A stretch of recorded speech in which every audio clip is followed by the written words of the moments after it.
Today we're taking a look at the Fifine Amplitank Profile 3 cardioid condenser microphone. Let's check it out. Okay, before we get too far into this video, I want to say thank you to Fifine for sending me this microphone. This is one that they shipped to me, asked me to check it out, review the mic here on the channel, but these are my thoughts, my review of this mic. They've had no influence or say on the content of this particular video. So thank you, Fifine, for sending this mic over. If you're interested in this mic, purchasing it by the end of this review, if it's something you're interested in, there's an affiliate link in the description for you to check out. I will say the audio right now is from the DJI mic that I have clipped to my sweatshirt here. This is not the Profile 3 mic that you're hearing. We'll get into that in a little bit. I wanted you to hear this compared to another mic compared to the Profile 3 so you can kind of get a sense of what it sounds like. So let me tell you about this microphone before we plug it in and listen to it. First of all, it's quite a large microphone. It's bigger than what I anticipated when I first picked it up. Let me compare it to, let's say, a Blue Yeti microphone. It is about the same size of the Blue Yeti. So quite a large microphone. It has some weight to it. It's an all metal construction mic, which I really like. The build quality is great. The knobs are plastic, but everything around it, all the frame that holds it, the bracket that pivots, it's all metal construction. I really like that about this mic. Now some of the features, they have the standard mute and unmute button right here on the front. You have, I'll get to this knob in just a minute. On the back, you have your gain control and you have your headphone control knob. And then on the bottom, you have, it's a USB-C microphone. So USB-C, it comes with the USB-C to USB cable, which is helpful for some, not so much for me. I only have USB-C ports on my laptop, so I have to find an adapter or run it through a USB hub, which isn't that big of a problem, but I wish maybe it would have come with the USB-C to USB-C cable, but I know that causes issues for other people. Anyway, personal preference there. So USB-C plug-in, it comes with the cable. You have the headphone monitoring jack here, and then you have a switch for the flat sound or the low cut, to cut off the low rumbling air noises maybe that are in your space. So comes with the stand, fantastic. It does sit kind of low on the table if that's all you're using it with. But let's get back to this knob here on the front. This is the I/O control knob is what it's called, and you can monitor, it's the monitoring knob basically. If you turn it all the way to the left, you monitor directly. It's all what's coming straight out of this mic, you're listening into your headphones. And if you turn it all the way to the right, it's all the output, the mix that's going into your computers. All right, I had to cut in here because as I was editing this, I realized I misspoke about something related to this I/O dial right here. This is the monitoring dial. Turning it all to the right is not the mix that's going into your computer, it's the mix that's coming from your computer. So if you have music playing, a bed of music playing underneath the video that you're recording or the live show that you're doing, you're going to be able to hear that.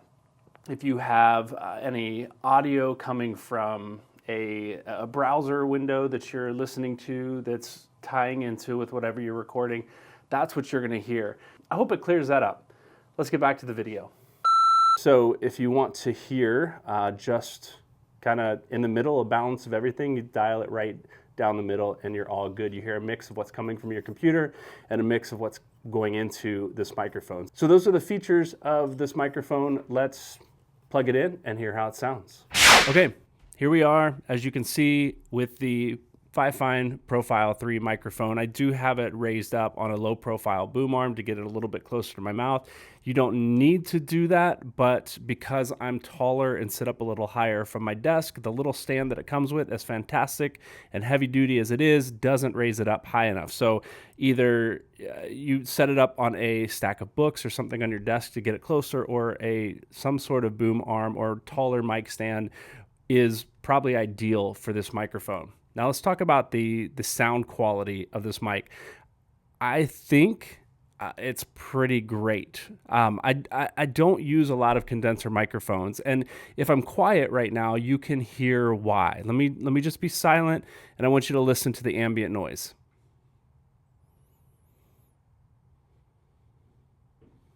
All right. So just a couple seconds of that. Maybe you can hear it. I know I can hear it in my headphones. I can, do some work in post-production, put a noise suppressor on there or a noise gate, and take that out. That's the issue I have with condenser microphones, at least in the space that I have here. Now, if you've watched any other videos on this channel, I do a lot of reviews of dynamic microphones, and I recommend dynamic microphones primarily for home podcasters or folks who are setting up a podcast studio at their office, because the dynamic microphone doesn't pick up as much of the ambient noise. The condenser mic has a larger diaphragm. It needs power, and so because of that, it's designed to pick up more noise. The good part of that is that it picks up a wider range of frequencies in your voice. So the clarity in my voice now, we'll compare it to a dynamic microphone that you're pretty familiar with at this point on this channel. I'll do that comparison later, but right now you're hearing a wider range of frequencies in my voice, and it's picking it up likely with more clarity. That's the thing I do love about condenser microphones. The thing I dislike about condenser microphones, as I mentioned briefly in the space that I have, is that it's much more sensitive. So if you are in a space where there's going to be a lot of distractions, a lot of additional noise, if you're in an office with people moving around or in your home studio and you've got kids or pets running around making additional noises on different floors in the house, a condenser microphone has much more of a probability because of its sensitivity in picking up that extra noise. So again, I typically recommend dynamic microphones, but the sound quality of this mic would be one if you can dial in and get some noise suppression or a noise gate on your recording. The quality of this mic is incredible, especially for the price. It's listed, at least at the time that I received this mic from Fifine, it's listed at about $67 on Amazon. If you're interested, again, in checking out the current price and potentially even interested in picking up this microphone, there's a link in the description. It's an affiliate link of mine. It's not going to cost you anything extra to purchase this mic, but it does give me a little kickback and supports this channel. So if you're interested in doing that, check out that affiliate link in the description. I'm going to switch back to another mic that you are probably very familiar with seeing me use here on this channel. It's a dynamic microphone.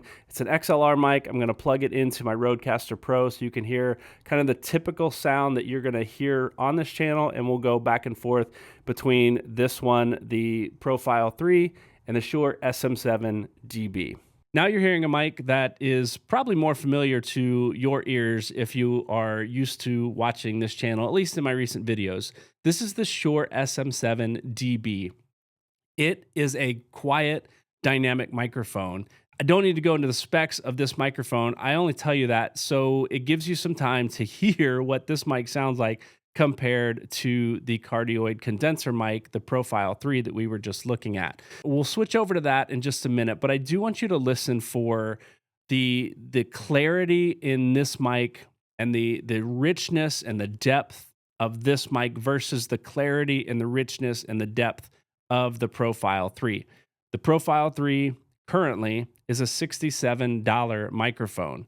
The SM7 DB currently is a $499 microphone. So, curious your thoughts between the two.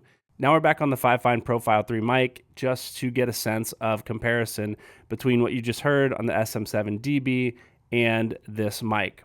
Again, the difference being this is a condenser microphone. It's much more sensitive, picking up a lot of additional frequencies and clarity in those frequencies than something like the SM7 DB that you just heard. So who would I recommend this microphone for? Well, at the price point, I would recommend anybody to be able to pick this up. However, again, I want you to be aware of your space that you're recording in. If it's your home office and there's potentially some distractions, or a workspace that there's potentially some distractions, and you're not in a well-treated room, this might not be the microphone, or any condenser microphone might not be the mic for you. A dynamic mic might be a better option. However, if you're in a decently treated space, like this studio here that I'm in is not well treated, but I do have some sound panels up in front of me. I have some carpet on the floor below me, and I have just some other things on the wall, some things on the wall that are going to absorb some of the sound.